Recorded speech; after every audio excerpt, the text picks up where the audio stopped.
You're listening to The Blind Chick, an AfterSight original podcast. We're telling you stories about strength, overcoming hurdles, and living experiences. We see who you really are. Blindness can be an adventure. Are you ready for the journey of a lifetime? We are. Hello, everybody. Welcome back to The Blind Chick. My name is Jonathan Price, the producer here, and you are listening to part 2 of our interview with Dominic Petrello.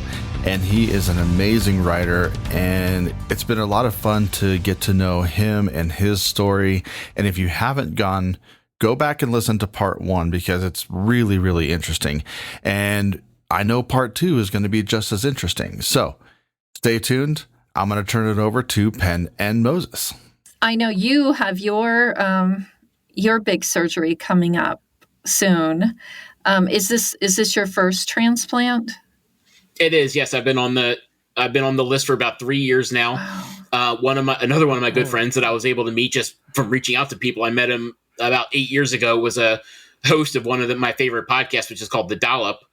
And Him and I have been talking for about 8 years now, and ever since I told him I needed a kidney and everything, he's been at all his stand-up shows that he does because he tours the world. He's been asking for kidney donations and things like that. He announced it on his podcast one day in January, and there happened to be somebody else listening, and she always wanted to be an altruistic donor, and she was already going through the process. So she immediately reached out to him, and her and I got in contact, and now, as long as everything goes good with the panel that they were supposed to either do last Friday. We're not sure if they did it last Friday or if they're going to do it this Friday. But as soon as they have that panel and approve her fully, then we should be able to set a date for a transplant surgery. Oh, my gosh. Wow, what a story. That's like a Hollywood movie right there. Yeah. Holy cow. Well, we'll definitely be thinking about you and keeping you in our prayers because...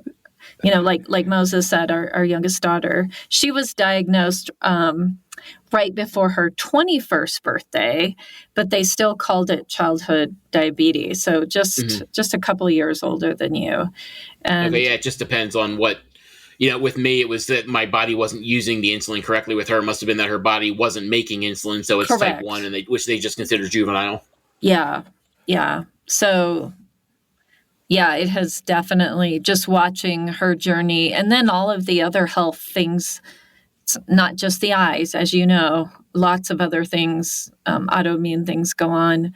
And so definitely keeping you in our thoughts and our prayers, because that's not fun. Well, I've got to go back a little bit, because when you mentioned Hoop Dreams, isn't that the one that they filmed at all the old gyms in Indiana? No, this was in Chicago. There was two inner city kids who, one of them was like a prodigy. He was like LeBron James or whatever. Everybody thought he was going to make it to the NBA, and the other guy was less heralded, but they thought he had a chance to possibly make it. And they were both going to be going to basically a basketball factory in the suburbs of Chicago called St. Joseph's High School, which was known for putting people into college. And it was basically just following their journey from being a freshman in high school. And then when the movie ended 7 years later, they were both, juniors in college, and how their life changed and how their whole path was and everything like that. Oh, okay. Yeah, I think you're thinking of, what was it called, Hoosiers or? Oh, Hoosiers, with the one with Billy Bob Thornton. This was a documentary about the two players. Okay. It was an amazing movie. Yes, I think we saw it at one of the film festivals. Yes. And but we'll definitely have to watch it again to refresh our memory. Yeah. About it. Because it still fits, because you're all about sports. Is going through high school in Indiana, we were in all the old gyms that they used to play basketball in, which most of those, of course, are gone now. But it was a big nostalgia thing. What are some of the changes that need to happen to make sports journalism more attainable to others who are blind? A lot of it honestly, I think has to do with society. I mean, it's a fact now that for some reason, whether you're, especially when you go blind later in life, when you're born blind, people expect one thing of you, which is unfortunate, but it is. But when you go blind during life, for some reason, people think, and I hate to say it this way, but people think you get stupid when you go blind. They think that when your eyes go, your mind goes or something, and it doesn't. Your hearing. Your hearing gets better, and your sense of smell gets better, and everything else gets better when you go blind because you're losing one sense. But yeah, they just think that for some reason that when your eyes go, your mind goes as well, and it doesn't. So people need to take the stigma away from the disabled. They need to start looking for the best person to do the job, not the best able-bodied person to do the job. It's kind of like being a woman or a minority or whatever it is, that you basically have to be twice as good to be seen as half as valuable. Yeah. And that needs to change. Everybody needs to be seen as equally as valuable, no matter if they're blind or if they're deaf or if they're black or if they're white or if they're a woman or whatever. If they're transgender, it doesn't matter. Everybody should be everybody.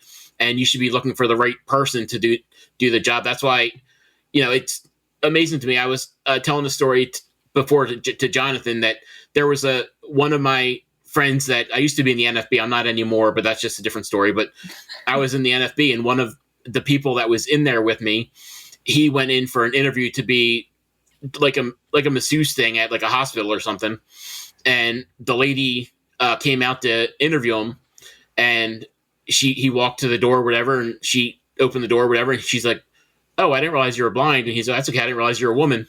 And it kind of broke the tension, and she's like, "Fair enough." He ended up getting the job, and so it's just a weird thing. You have to look for people for what they are. I always say everybody should have to go blind for a year.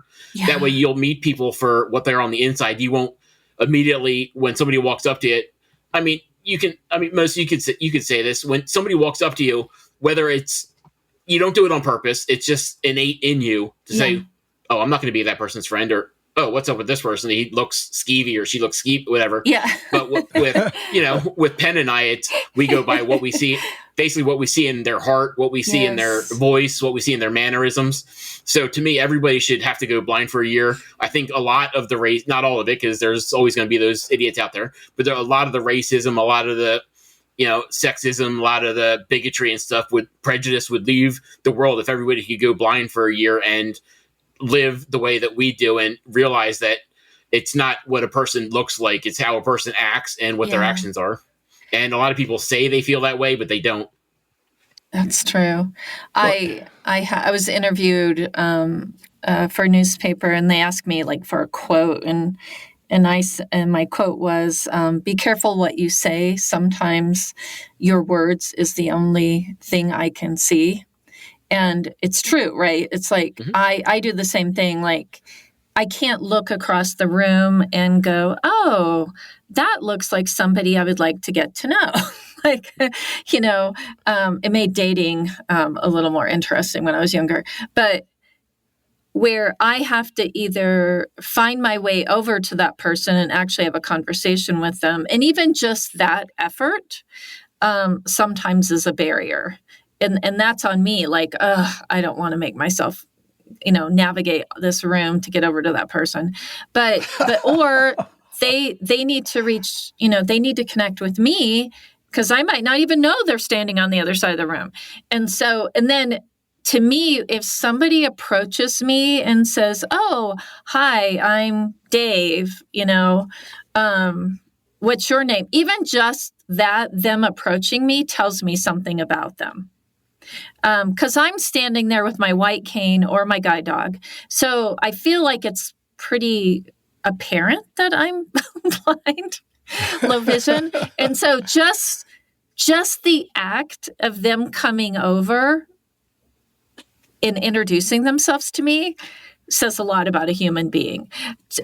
So it is that, for all of you out there that are really nervous when you see somebody with a white cane or a guide dog, and you are standoffish to us, it actually does tell us something about you. Or at least me, I am that way. But I get so much out of a person's voice, their tones, that it's almost like I get this deeper sense of them than any sighted person could. Because I do feel like sometimes that people who have 20/20 vision, that is what is blinding them. So it goes along with you. Like, I would love that if, all the sighted people I knew went blind for a year, because it would also force them to look at the world differently and to hear the world differently and taste the world differently and just be more engaged with all the things this beautiful world has for us. Absolutely. And if you're going to go blind, then you have to go through all the stuff we do too. So like if, Elon Musk goes blind for whatever reason, he doesn't get to work at Tesla. He doesn't have all his money anymore. He has to deal with the same things we do every day. So it's, so just, you have to, basically you have to lose everything to realize what you have when you get your sight back. Yes. Yeah, I think that's a big part of it, because when my experience living with Penn for the last 37 years it has changed me dramatically. And because I definitely had all the prejudices and did all the stupid stuff. But because of being with her through all this, my prejudices have actually switched completely, because we are around literally over the years thousands of people without sight. And from doing this podcast and meeting people who have excelled, it's almost like after you get through the horror story of first going blind, the act that it took to get your life back, and then combining that you actually, it develops your brain to the point that you can actually think above the average sighted person. Yes, I agree with that. Yeah. There's been scientific studies that show people who are blind, we use more of our brain than people who are sighted, because we, like you mentioned, Dominic, earlier, like our other senses, right? It's not that they get better. It's just that we start using them. And to be able to use those, we have to use those parts of our brain that we only kind of skimmed over before, where now I have the nose of a coon dog. Like,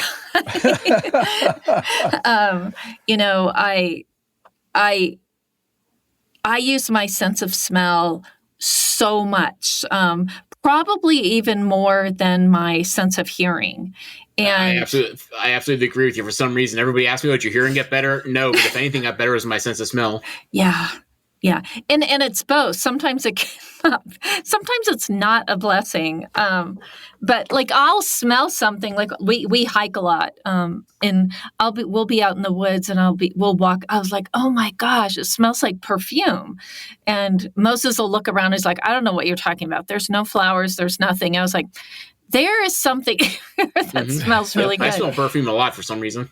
Really? So do I. And it's like, am I getting a brain tumor on top of everything? But but it's also, I smell, like, we'll be walking and I'll stop and I'll like, oh, I smell something that doesn't smell good. Like it's, and Moses will look around and he'll be like, oh my gosh, there's bear scat. And he's like, I think we should hurry up and get out of here. Yeah. Or like, especially like if I'm in like New York City, like in Manhattan, there's so many smells like whirling around me all at once. And it can actually be like almost make me dizzy because it's so overwhelming. And I can't distinguish between the smells.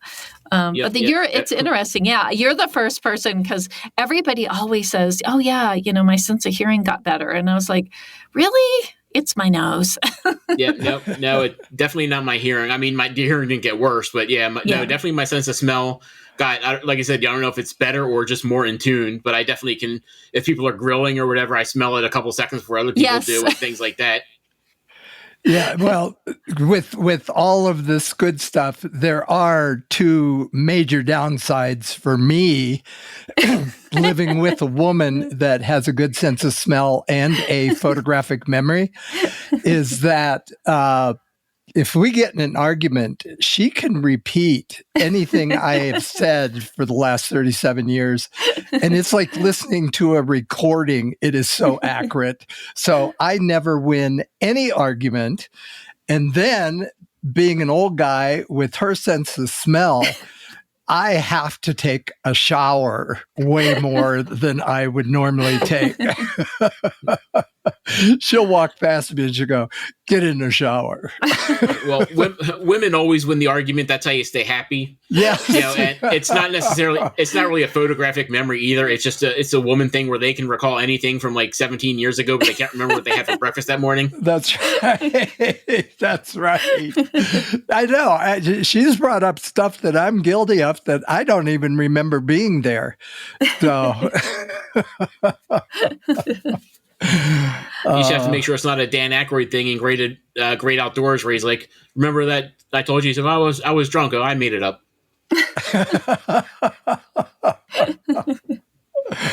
Oh my gosh. Yeah. Dominic, how can people find out more about you? And then also, this podcast goes out worldwide, and if, maybe there's somebody out there that it's like, what, I've always wanted to be, a journalist, but I was told I couldn't because I can't see, or maybe you have some other barrier.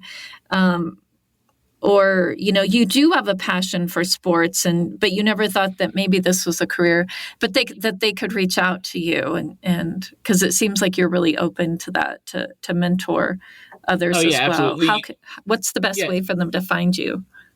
The easiest two ways for me are either on LinkedIn at Dominic, Dominick, Petrillo, Petrillo, or on Twitter at Envision, which is ENVISIONFF. So it's Envision FF on Twitter. Those are the two easiest ways to get a hold of me. I'm always on both of those multiple times a day. I like getting direct messages on either one of them, and I'll get back to you as soon as I see it. Wonderful. Yeah. It's I don't know about you, but it's growing up without vision. I had mentors, kind of like you were talking about, all these sports figures that it's just so neat that they're willing to talk to you and become, and that you've had you've started these amazing friendships with, and then all of a sudden you realize like, oh, I'm now the mentor. Like I actually have something to share and to give back. Are you at that point in your life that you feel that people now, because they are looking up to you, regardless if you know it or not, but do you feel that? I don't, only because I don't think I've really made it, because I'm only just right now. I want to be a full-time writer. I want to get my words out there. Right now, I just do a couple freelance articles a year for The Athletic or for USA Today or for the Eagles. I haven't done in a year because I worked for them for a year. But I can't really find my foothold in the industry, which I'm still trying to do. I'm trying to find that opportunity. I'm definitely willing to give anybody any information I can or help them in any way I can. And there have been a couple of people that reached out that I still stay in contact with that have asked me for help and everything. So I do everything I can do. I just don't feel like, I guess maybe I don't feel like I've earned it yet until I actually do make it. But I'm certainly willing to be a mentor, because I say to everybody that I talk to, whether it be, Jason or Ryan or Mark or anybody, that I don't have anything to offer you other than my promise that when I do make it, I'm going to try and pay it forward to anybody that I can. And I'm going to try and do the best I can to prove to you that I deserve the help that you've given me. And I take that to heart. Chris Wessling, one of the things that I loved about Chris and still love about him is he had a podcast called Around the NFL. And on that podcast, he had a segment where he said one time, he said, people come up to me and ask me how to become a football writer. And my first question to them is, why do you want to become a writer? And inevitably their answer was always because I want to write about football. And his answer to them would be the same thing every time. Well, you can write about football anywhere. There's hundreds and thousands of blogs out there that you can make up your own blog and write about football. You should want to be a football writer to help others and make a difference in the world. And I take that to heart, and I think about it, every day. And that's really what I want to do. And that's one of the reasons before he passed away, the motto that I came up with, that is the reason he actually got in touch with me, because he saw it on my Twitter profile when I reached out to him, was diabetes took my sight, left me with vision. And that really is my vision, is to help others through my words and through answering their questions and through mentorship and through anything that I can. But that really stuck with him. And that's the reason he actually responded back to my direct message originally, is because he went and checked out my Twitter profile and saw that on my Twitter profile and responded back how much he loved the sentiment. Yeah. Well, you were there. There's a pretty lengthy article about you in the New York Times. I don't know if you know that. No, I don't. I may have actually written it. I'm not sure. Maybe you did, but it was one Jonathan sent me. So people are noticing you are having a ripple effect. And I hope someday you can really feel that and see that, because I don't think you're giving yourself enough credit yet. But I do think so you mentioned you haven't made it yet. Like, what does that look like for you? So that you'll know, like, okay, I've made it. Like, what does that look like for you, Dominic? Yeah, I mean, I'm not trying to be, I'll say fancy, like Matthew Barry making, 7 figures and being known all around the world. But I'd love to be, on the Dan Wetzel, Pat Ford, Andy Staples, these guys that they have full-time employment, they're secure.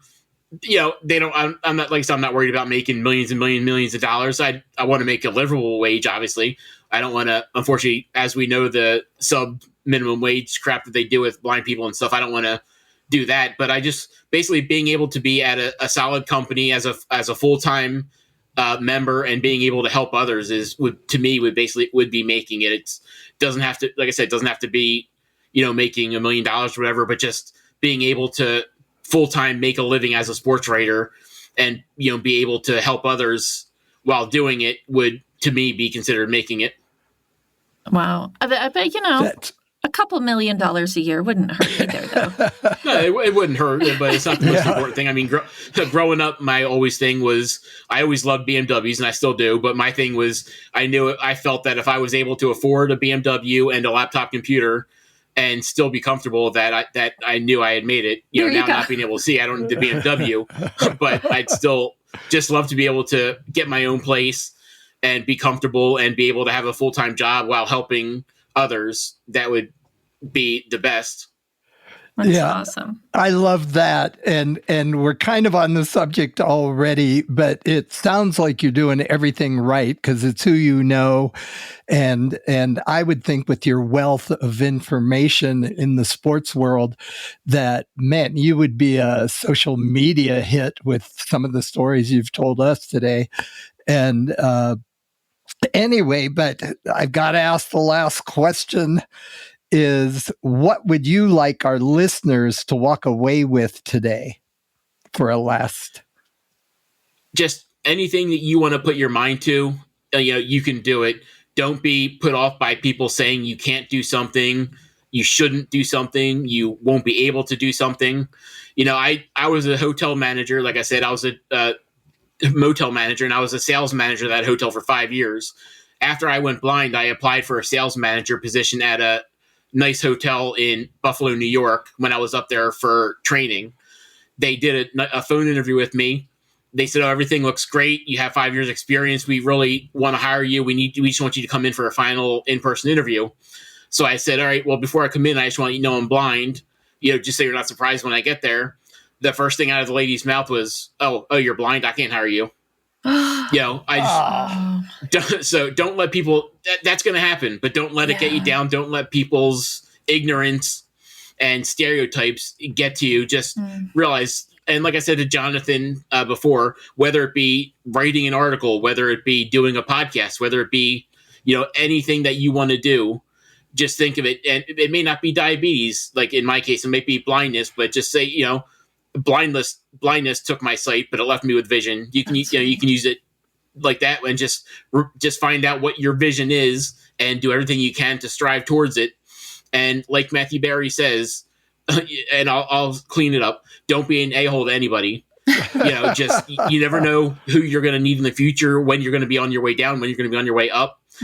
Be nice to everybody. Don't be a butthead to anybody, and just do everything you can to help people along the way. Oh, I love that. I love that. Well, Dominic, thank you so much for raising the bar for our community, because that's exactly what you're doing. And then also shattering some of those glass ceilings so that others behind us can reach a little bit higher because of the work that you are doing. And I really, really believe that. So thank you so much for taking your time today. And like I said, we'll really be thinking about you when you're going through your transplant next month. And don't be a stranger to the Blind Chick.